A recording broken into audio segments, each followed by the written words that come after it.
I wanted to come on this morning and have a little fun with everybody, and I want to give you a little analogy that will give you an idea of where we are, where we're going, what Mr. Mufara has done and is doing today, and it'll just give you a little clarity of what's happening right in front of our eyes. And again, I want to start with a little story. When you get together with people, whether it's family, whether it's friends, whether it's strangers, and you chat with them, eventually it comes down to something that's universal to all of us, and that's food. We all have to eat. And we love to talk about food. We love to talk about our favorite restaurant. We love to talk about how good it is and how good the food is. And toward the end of the conversation, eventually it gets down to dessert. It really does. And people will talk about their favorite dessert and just how awesome it is.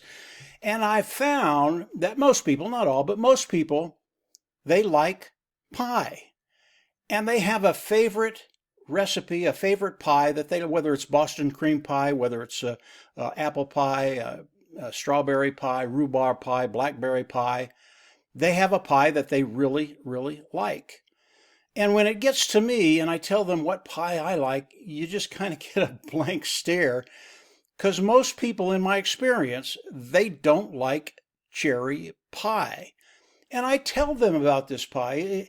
We have a recipe in our family, it goes back a couple of generations, and we've been making it for a very, very long time. And this cherry pie is to die for. And I tell them, listen, when you taste this cherry pie, you better be sitting down, because if you're not, you might pass out and hurt yourself. That's how good it is. And of course they smile. If they get a chance to taste the pie, and this has happened more than once, they'll come in and taste the pie hesitantly.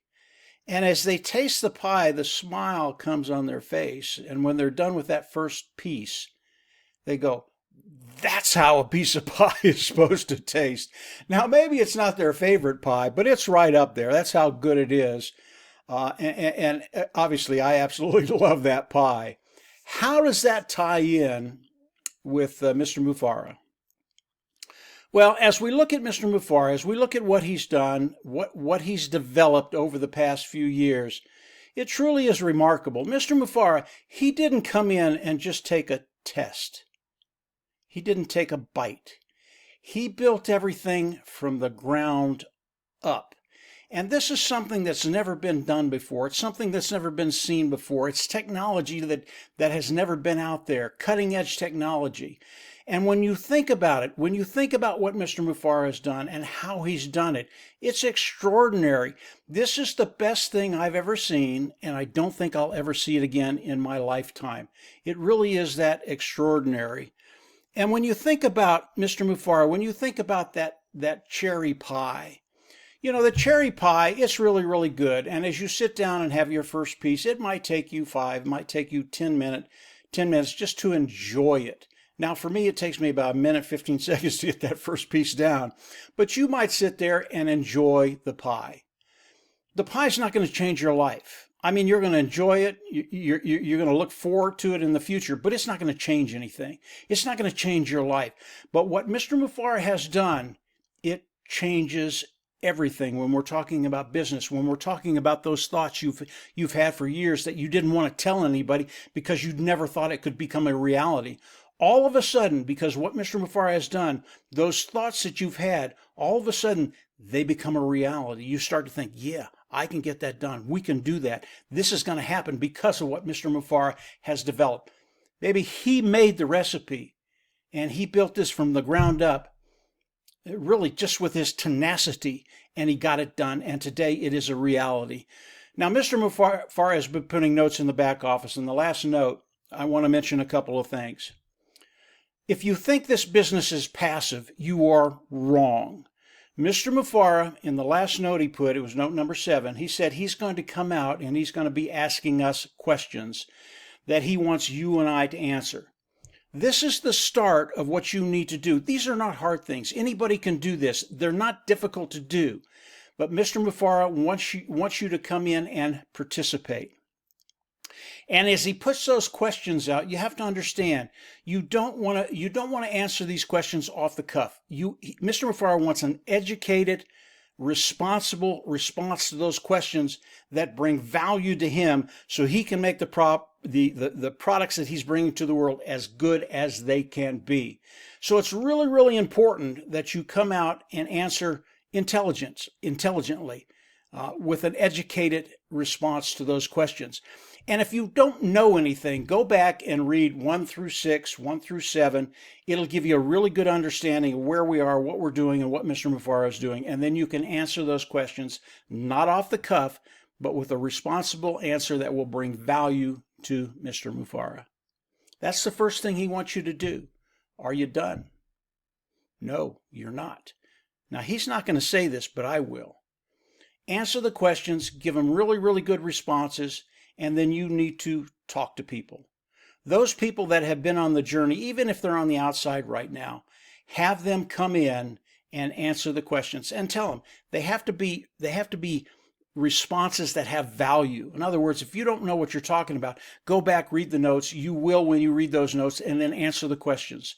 This is what Mr. Mufara wants. He is not afraid of comments. He wants your comments. And by the way, how many CEOs will go out and ask the foot soldiers, you and I, to answer questions to make the products better? It does not happen. Absolutely does not happen. But that's what Mr. Mufara wants from you and I. Why do I want all of us to participate in this? I want to overwhelm the support staff that Mr. Mufara has. I want so many people coming in and answering these questions that the support staff just throws up their hands and goes, whoa, we can't handle this volume. We should have 1, 2, 300,000 people answering these questions and just overwhelming them. That will be so cool to watch and how they respond to it. And by the way, they'll respond to it very, very positively. So when you think about what Mr. Mufara is doing, he made the recipe. And no one else is going to come along and be able to do what he's done. He broke the mold. It's not going to happen again. And it's because of the structure of the world right now. This is very, very unique. And when you think about what he's doing, think about that cherry pie. It's really, really good. But when you come in and you start reading notes 8, 9, and 10, you better be sitting down, because when you read those notes, you just might pass out. And when you wake up, those thoughts that were in the back of your mind, they are going to come to the forefront, and you're going to find out, yeah, this is something I can do because of what Mr. Mufara is doing. So I just wanted to come out and share that with you guys. Come on in. Make sure when Note 8 comes out and Mr. Mufara has the questions there, and I'm pretty sure that's going to happen, answer the questions. Make your answers very, very intelligent. That will give Mr. Mufara value and help him come out with the best product he absolutely possibly could, and then share it. So if we do that, it's just going to be a fun couple of days watching what happens with the support team Mr. Mufara has. So that's it for today, guys. Have a great week. Enjoy the week. Look for the new note coming out in the back office. And when that happens, get busy. Do what you have to do. And from there, we'll absolutely see you on the inside. Take care. Bye.